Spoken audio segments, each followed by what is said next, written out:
Turabasuhuje kandi kongera kubaha ikaze abakurikira ibiganiro bya Pax TV Ireme News. Niba hari intero izwi y'ikimenya bose hano mu gihugu cy'u Rwanda, ni intero ivuga iti mwihangira imirimo.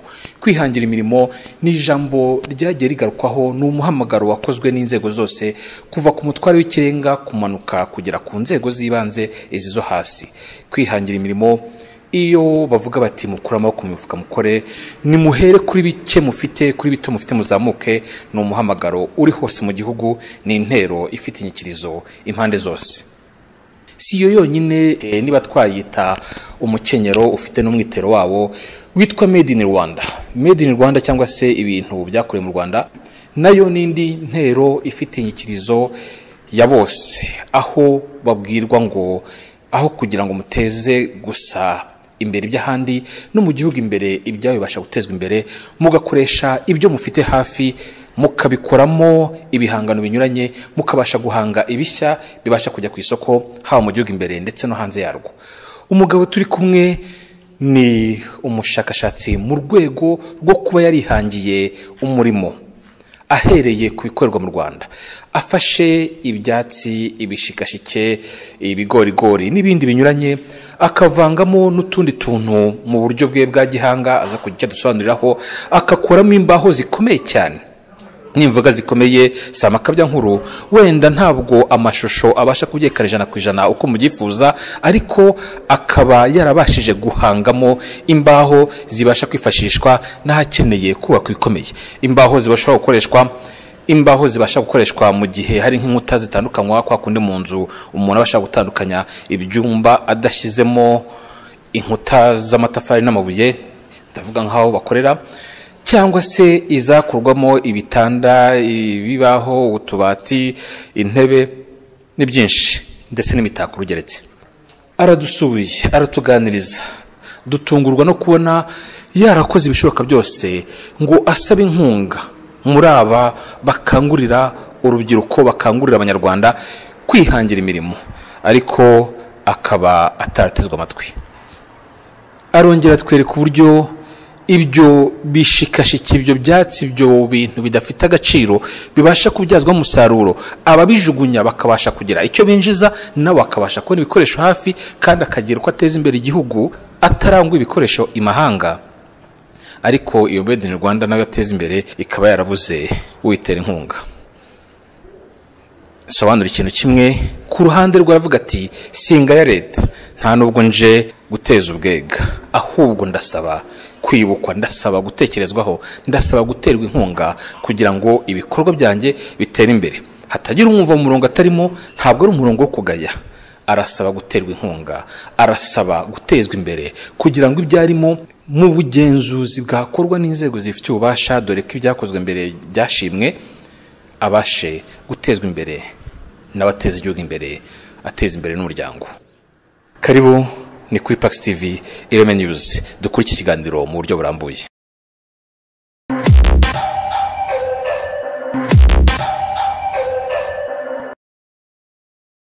Uratangiye kwibwira ubundi tubwire uko umushinga uteye, ni umushinga bwoko ki, ni umushinga umeze uti? Murakoze, nitwa Habiyaremye Cleophas, nkaba ndi umushakashatsi, nkora imbaho mu birere by'insina, mu bishogoshogo by'ibishyimbo, mu bigorigori, mu rwiri, mu byatsi by'imiceri na pasiparume.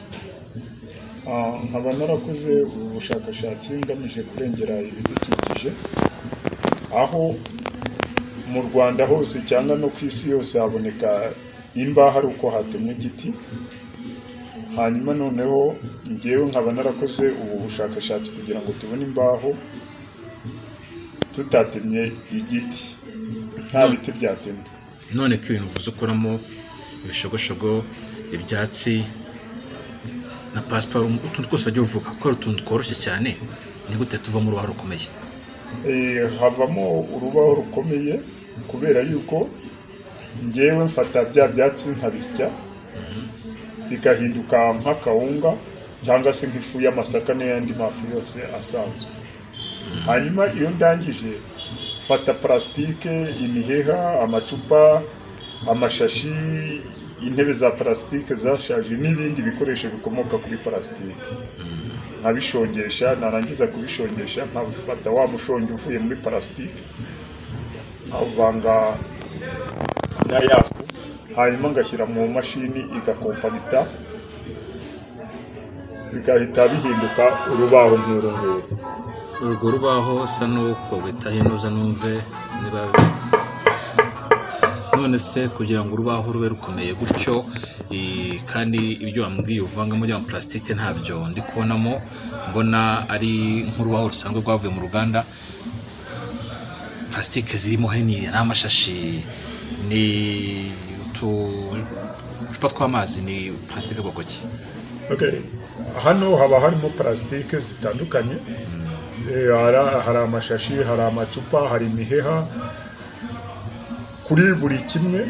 Hanyuma impamvu utabibona nuko plastique tuba twasizemo nkeya bitewe n'icyo dushaka gukora.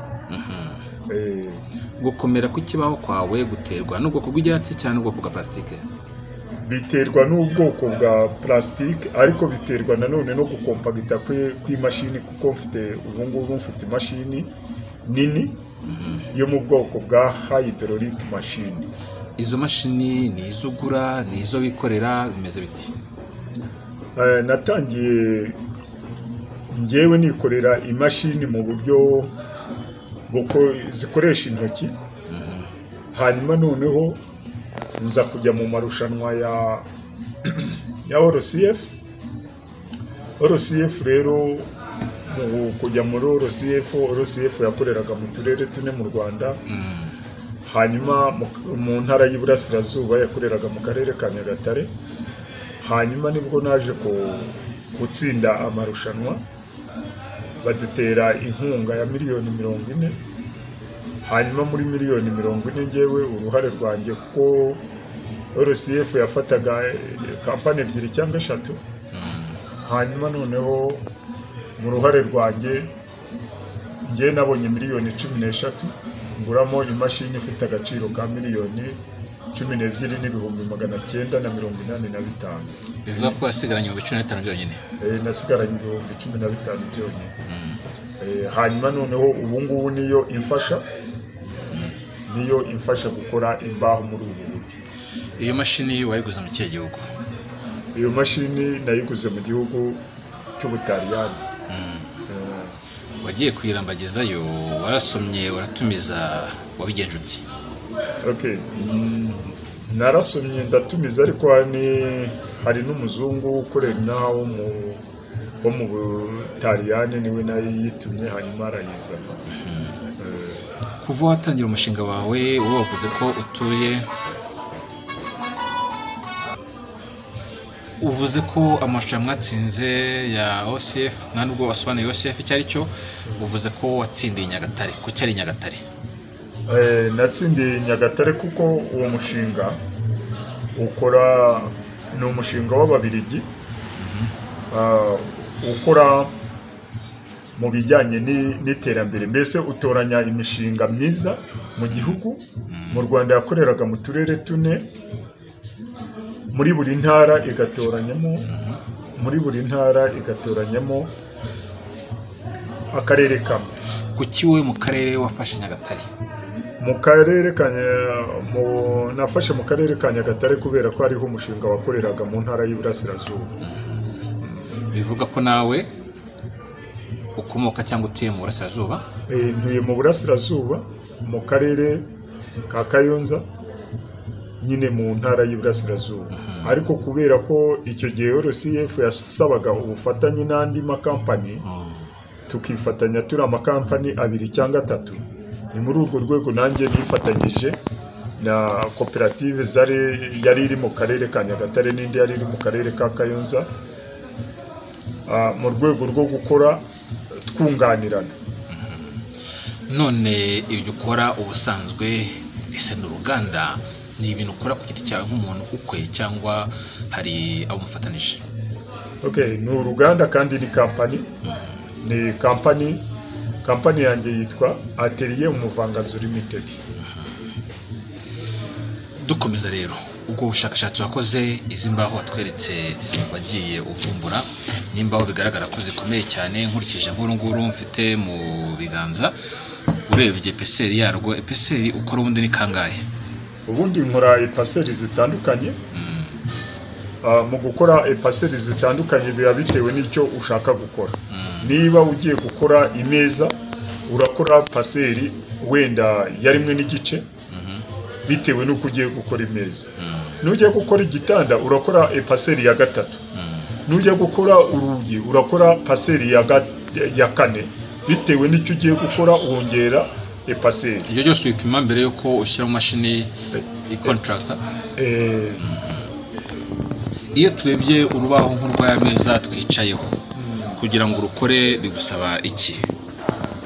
Kugira ngo nkore urubaho nk'uru rw'aya meza twicayeho, binsaba ibiro 15 by'ifu, hanyuma bikansaba n'ibiro 5 bya plastique. Umushongi wa plastique akaba ari ibiro 5. Ariko urwo rubaho ruvamo ruba rufite metero 2 na santimetero 40 kuri metero 1 na santimetero 20. Mbese rungana na rufite epeseri ya 3. Hanyuma noneho kugira ngo ruse nk'uku rusa, mfite uburyo bwo kuruhindura. Uku nguku twicaye hano, runo rubaho ndaruhindura rugahita rusa n'uru cyangwa rukarusha urunguru ubwiza, kugira ngo kanze mwereke uburyo bihindukamo, uburyo rwa rubaho ruza guhinduka. Niba mfashe rwa rubaho uko rwari rumeze gutya, noneho ndaza gushyiraho ubwiza, noneho rwa rubaho rurahinduka rumere gutya. Utwo wongeraho kugira ngo urubaho rukomere runyerere, ruba n'udukoresho mbona twanditseho imbaho zakozwe mu rwiri, Atelier Umuvangazo Limited made in Rwanda, na telefone zawe wazishyizeho, kugira ngo utwo tujyeho. Twora twikorera cyangwa dutumiza hanze? Utungutu ndatwikorera. Hanyuma noneho utungutu ndushyira muri mashini, hanyuma nkafotora urubaho nifuza, narangiza gufotora urubaho nifuza nkajya kuri mashini, hanyuma nkimprima ifoto. Ariko noneho ubu ngubu kuko nabonye umuterankunga mushya ushaka kuntera inkunga kugira ngo noneho bibe uruganda, uburyo ukora runo rubaho rumeze gutya, noneho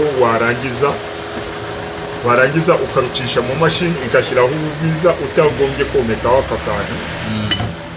Noneho niyo mpamvu bitewe n'ibara wasizemo, rwa rubaho rwacu rurahinduka uko twifuza. Noneho ushobora kuruhindura umusave, nkaruhindura ribuyu, cyangwa nkaruhindura muvura. Uku nguku niko ziriya mbaho zigenda zihinduka, uburyo urubaho ushaka urwo ari rwo rwose urubona. Nkaba nashyiramo amasubyo, nkashyiramo nkandikaho, nkashyiraho amafoto, cyangwa nkandikaho ibivugo n'ibisigo. None iyo uvuga ngo urushobora kuhindura rubuyu, kuhindura ribuyu cyangwa ibindi bindi, ubwo ntubuhinduye ibara gusa ariko ubukomere butahindutse? Ushobora guhindura urubaho ubukomere butahindutse, ariko ushobora no guhindura rwa rubaho, noneho ushobora guhindura rwa rubaho n'ubukomere bwahindutse bitewe n'ibyo nshaka. Uvuze ngo ushobora kwandikaho bikamera bite rero? Nshobora kwandikaho ibisigo, imivugo, ushobora gushyiraho amafoto y'abantu, mbese muri ubu buryo. mu buryo bwose wifuza ko n'ibyo nandikaho ku buryo n'igikoresho cyawe nukigura iwanjye nta muntu wakikwiba, kizaba ari icyawe ku giti cyawe bitewe n'ibyo washatse ko nshyiraho.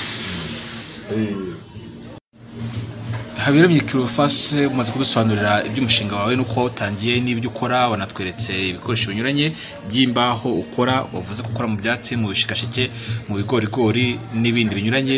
Wavuze kandi ko ari company, uri kumwe n'umwe mu mufatanya, ni mugenzi wawe, atubwire icyo bimarira umuhinzi. Wowe witwa? Nitwa Ndayishimiye Tofiri, abandi umwe mu bafatanya nawe muri uru ruganda.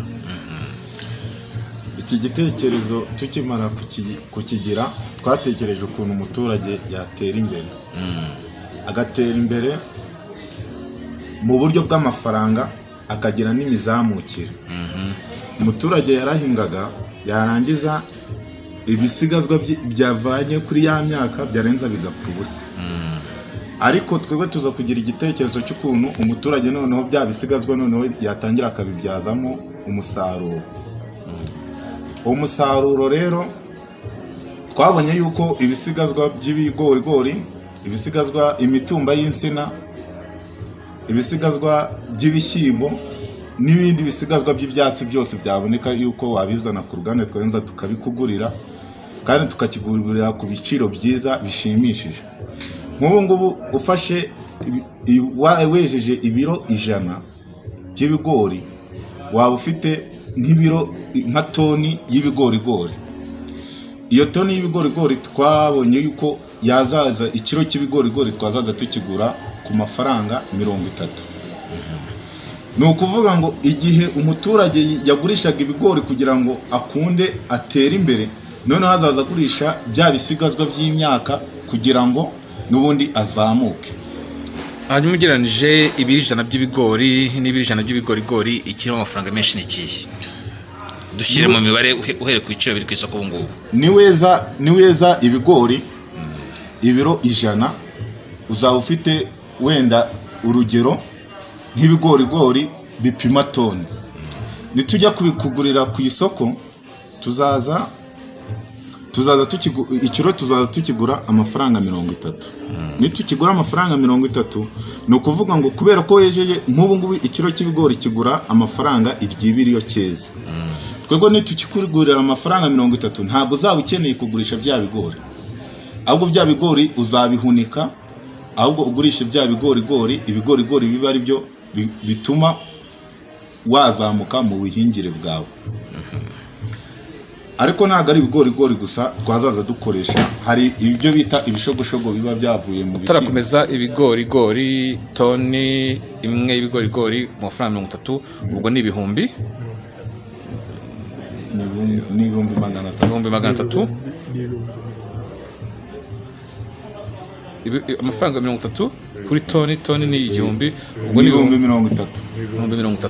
Mu gihe ibiri 100 mu mafaranga 120 byaba bihwanye n'ibihumbi 12. No kuvuga ngo ibigorigori bizaba bifite agaciro kurenza ibigori. Nanone wakweza ubu ngubu wezaga igitoki cyarangiza umutumba ugapfa ubusa. No kuvuga ngo igitoki cy'ibiro 100 kugira ngo ukeze neza, waragikoreye neza, ubwo bisaba ko umutumba byibura uraburi hejuru y'ibiro 100, ukaba ufite n'ibiro 150.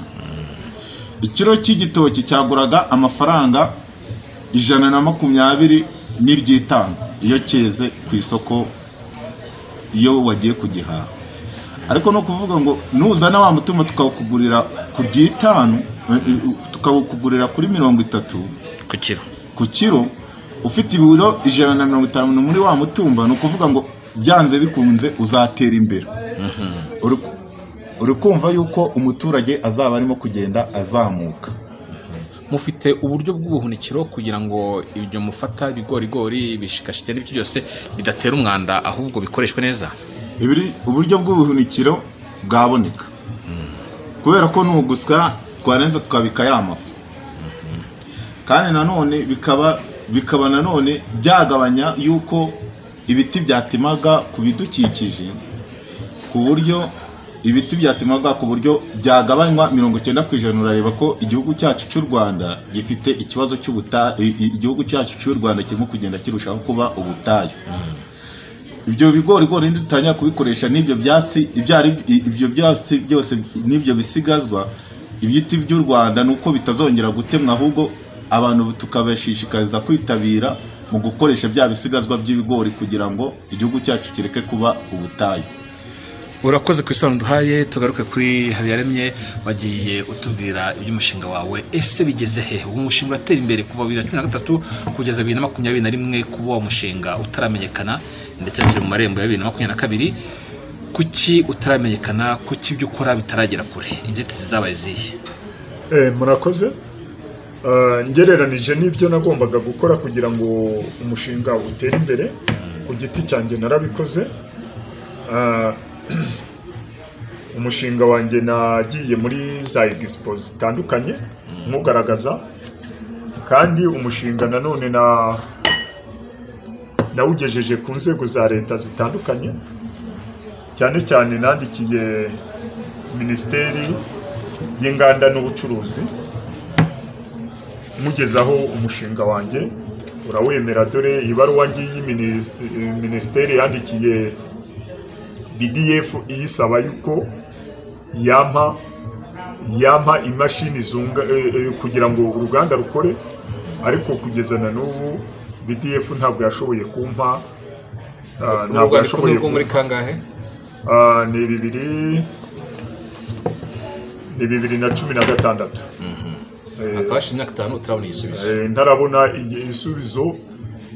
Urabona iyi baruwa yari ya Minisiteri y'Inganda n'Ubucuruzi yandikira BDF, ariko BDF nyine ntabwo yashoboye kumpa izi mashini.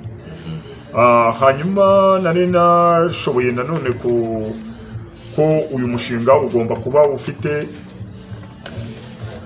kuba ufite abanyeshuri, ugomba kwigisha abanyeshuri kugira ngo mbone abantu bakora muri uru ruganda, ko mu Rwanda nta bandi bantu bahari bazi gukora ibi bintu. Ngomba kwigisha abantu no kugira ngo urubyiruko rugira amahirwe yo kubona akazi, no kugira ngo abagore nabo babone akazi ndetse n'abagabo, kugira ngo uyu mushinga ubashe kubabyarira umusaruro. Urabona ko nandikiye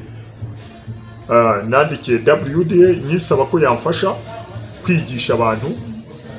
N'akarere ka Kayonza urabona ko kasizeho umukono kansabira koko naterwa inkunga nkashobora kwigisha abantu, ariko WDA nayo ntabwo yashoboye kuntera inkunga kugira ngo nigishe aba bantu. Ikindi nakoranye n'uturere. Iki ni icyemezo cy'akarere ka Kayonza bemeza yuko uyu mushinga koko muhakorera kuva mu 2013, ngira ngo urabibona. Hanyuma aka ni icyemezo cy'akarere ka Gatsibo. Hari icyangombwa cy'akarere ka Gatsibo kinyemerera gukorera muri Gatsibo. Hanyuma hari icyangombwa kinyemerera gukorera muri Rwamagana. Hanyuma n'akarere ka Nyagatare nako nkoreramo uyu mushinga. Ibi ngibi byose akuvukamo ka Kayonza utakavuze. Akumvukamo ka Kayonza nakakweretse, dore ngaka icyemezo cyemeza ko mpakorera kuva 2013. Ndabyumva. No, ahangaha hose rero izi ni inzego za leta nagejejeho uyu mushinga. Hanyuma ikindi nagerageje gukorana na NIRIDA nk'ikigo cy'ubushakashatsi n'iterambere ry'inganda. Urareba amabaruwa NIRIDA ubwayo yagiye inyandikira. Aya yose umukono waragiye ushyirwaho na Kampeta Sayinzoga, Director General umuyobozi mukuru wa NIRIDA. Reka ndebe gato urwo rwandiko ngero ntize ndebe. Hakaba ni icyemezo, ni inyandiko bakwandikiye hari ku itariki ya 27 z'ukwezi kwa gatatu umwaka wa 2018. hakaba handitse ngo Habiyaremye Cleophas Managing Director Atelier Muvanganzo Limited Kayonza District Eastern Province, telefone, email, response to your request for funding. Okay. None kubatanye kwandikira imyaka nka 3 hafi 4 bigeze he? Okay. N'ubu ngubu turacyakorana na Nirida, ntabwo birabyara umusaruro, ariko ndatekereza ko uko ngenda mbagaragariza intuza, uko ngenda mbagaragariza uyu mushinga, ngira ngo bizagera aho bikunde. Nabo bambwiye yuko bakibirimo, kuko mu nzego za leta ibintu bigenda muri procedure. Ubwo ngubwo nanjye ndacyategereje.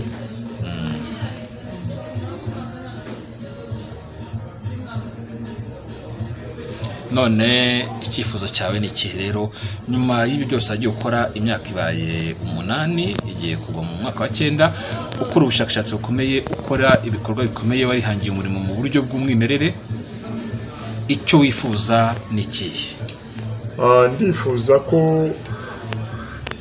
ndifuza ko uyu mushinga nabona uburyo bwo kubikaba uruganda mu buryo bwuzuye, nkatangira gukora produit nyinshi ku buryo ngurira abanyarwanda umusaruro, kandi nanjye nkabashyira ibikoresho byaturutse muri wa musaruro bivuye mu ruganda. Ese ubonye ubushobozi ubona bakorera imbaho zibasha kungana iki mu cyumweru, mu kwezi? Ubushobozi bw'uruganda mfite n'intego mfite nuko mu 2024 uruganda ruzaba rusohora imbaho 100 ku munsi. Hanyuma noneho imbaho 100, urubaho rumwe ruzaba rugura 15,000, urubaho rungana na triplex yose muri bya bipimo nakubwiye ruzaba rugura 15,000. Hanyuma muri izo mbaho hakavamo ibikorwa, kandi nanone ntabwo tuzaba dukora imbaho gusa, turateganya gukora imbaho, rangete, triplex, tugakora inkingi z'amazu, uburyo uzajya tukagukorera inkingi zitavuye muri sima, ku buryo ushobora umunsi umwe ushobora kuva aha ngaha nta zihari, wagaruka nimugoroba ugasanga inzu yahageze. Hanyuma tugakora n'ibikuta by'amazu, hanyuma tugakora amapave, kuko iyo mashini ifite ubushobozi bwo gukora amapave, ifite ubushobozi bwo gukora amakaro, ifite ubushobozi bwo gukora prokesima, ikora ibintu byinshi. Icyo wasizemo, kuko tuyikoresha twasizemo iforomo wasizemo iguha ikintu kijyanye n'iforomo wasizemo. Hanyuma noneho niyo gahunda yacu. Noneho tukaba dufite uburyo twateguyemo, kuko aho twubaka uruganda i Kayonza twateguye umwanya w'uruganda, dutegura umwanya w'ishuri, dutegura n'umwanya w'isoko, exposition. Muri make mufite ubutaka ku buryo ikintu gikorerwa mu ruganda cyamara gukorerwa mu ruganda kikaba kiri no ku isoko ryacu. Kandi noneho tukaba dushaka ko icyo kintu kigomba kuba kiri kuri internet, kiri kuri YouTube, kiri ahantu hose, ku buryo n'abanyamahanga babikibona. Niba ufite umwana mu mahanga yareba ikintu akareba ikintu gikorerwa i Kayonza, aho kugira ngo akure ibintu mu mahanga cyangwa atekereza aho azabikura, ahubwo akabibona ku isoko ry'u Rwanda ko ibyo bintu biriho n'ubwiza bifite, akayibona hafi ye. Icyo kirumvikana. None urasaba nde iki? Ndasaba Minisiteri y'Inganda n'Ubucuruzi ko yampa nanone yakongera igasaba BDF ikampa imashini ndi kubura, kuko ubu ngubu icyo ndi kubura ni imashini kugira ngo produit mu bijyanye n'ubushakashatsi narabirangije, nkuko ubibonye kuri izi nyandiko nagiranye na Nirida, nkuko ubushakashatsi nkoze bwose mbwerekana Nirida nk'ikigo kibishinzwe. Noneho ubu bushakashatsi naraburangije, mbwemeranyaho na Nirida ko naburangije. Noneho ubu ngubu icyo ndi kubura ni imashini kugira ngo mbone uburyo bwo gusohora product. Hanyuma ikindi nakubwira nuko nari nabonye umuterankunga nanone wa Enabel nk'uwo ejo bundi mvuye mu nama muri convention, urabona ko bari badutumiye tuvuye mu nama, noneho ubu ngubu aho bigeze Enabel ikaba yarasabye Nirida ko yampa recommandation ijya muri Nirida, noneho Nirida ikampa recommandation ijya muri Enabel yikantera inkunga, ariko bivuye kuri Nirida nk'ikigo cya leta cyemeza ubu bushakashatsi nakoze. Ntabwo ndasaba Nirida ko yakwihutisha kumpa recommandation, noneho Enabel ikantera inkunga. Twagize n'uburyo bwo kujya gusura ahandi indi mishinga uko ikora. Twasuye nka Bugesera, dusura Tuweheza, mbona abandi baradutanga mu iterambere kandi twaratangiye kera. Ndifuza yuko hakozwe uburyo bwo kwihutisha uyu mushinga, ndatekereza ko wagirira abantu akamaro. Turagushimiye cyane Habiyaremye, urasaba inkunga, urasaba kunganirwa, urasaba ubufasha mu nzego zibikwiye. Ni igitekerezo cyiza kitarimo kugaya, kunenga, kugira utunga agatoki, kitarimo guhangana uko ariko kose, ahubwo we n'ubusabe uri gukora kugira ngo ufite mu nshingano kuba yakunganira uwo ari wese agira icyo agufashaho umushinga utera imbere. Rwose nicyo nsaba, ndasaba na WDA ko yantera inkunga nanone nkigisha urubyiruko rwacu, nkigisha uko ibi bintu bikorwa. Urabona ko ngewe igihe natangiriye umushinga ndimo ndasaza, ejo uyu mushinga nanone ntazasaza ngasazana nawo, bikaba ka wa mugani ngo igicucu ruganzu. Hanyuma se kubigisha bose bakamenya ubwenge bwawe, ubuhanga bwawe, ntuzaba wivanya ku isoko? Ntabwo ngewe nivana ku isoko, kuko icyo nshaka kandi icyo ndwanaho ni iterambere ry'Abanyarwanda. Igihe Abanyarwanda bazaba bateye imbere, nge ninshaka nzatere imbere nyuma yabo, ariko Abanyarwanda bo bamanjije gutera imbere, kuko icyo gihe ibyo nzakora byose nibagira ubushobozi bwo gukora izi mbaho, nge nzajya kuba umuhinzi, kuko nzaba nabonye yuko mu buhinzi mbasha kubonamo amafaranga yo gukora urundi ruganda. Nk'ubu urugero naguha ko ntafite ubwoba, umuntu wejeje toni 100 z'ibigori aba afite toni 1000 z'ibigorigori. Toni 1000 zingana na miliyoni y'ibiro, ni ibiro miliyoni. Hanyuma wahinze ibigori akeza toni 100, azahabwa ubu ngubu iyo bamuguriye ku kilo 200 abona miliyoni 20 z'amafaranga y'u Rwanda.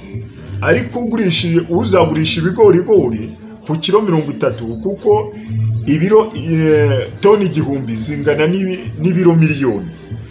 Ufashe miliyoni ukayikuba n'amafaranga 30, uhita ubona miliyoni 30 ziturutse ku bigorigori. Aho rero ntabwo mfite ubwoba bw'uko hari uwakora uno mushinga, ahubwo Abanyarwanda dufatanye urunana twagera kuri byinshi bikomeye. N'ubundi ikituzitira mu iterambere nuko umuntu agenda agakora akantu ke yarangiza akakahisha abandi.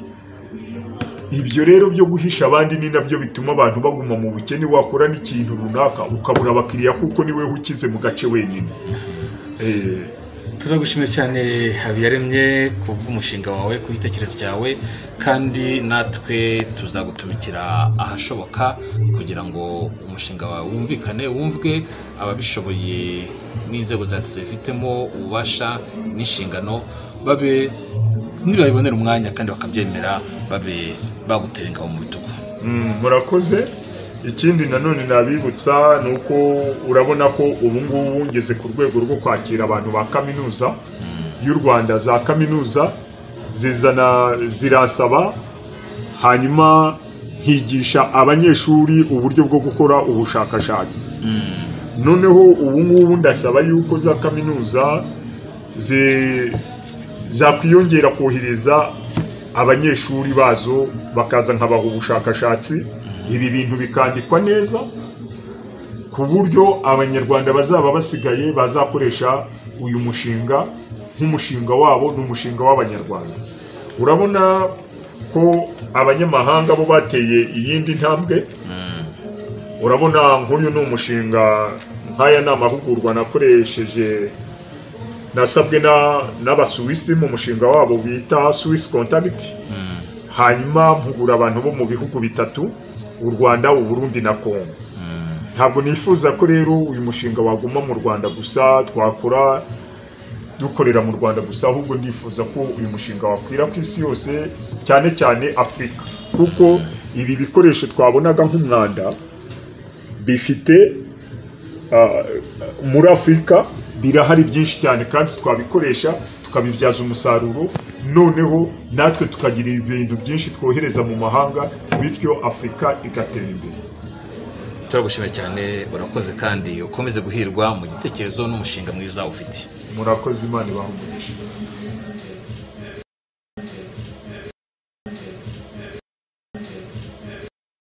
Aha rero niho dusoje ikiganiro cyacu. Inzego zose zifite mu biganza byazo iterambere ry'abihangira imirimo, iterambere ry'abateza imbere Made in Rwanda.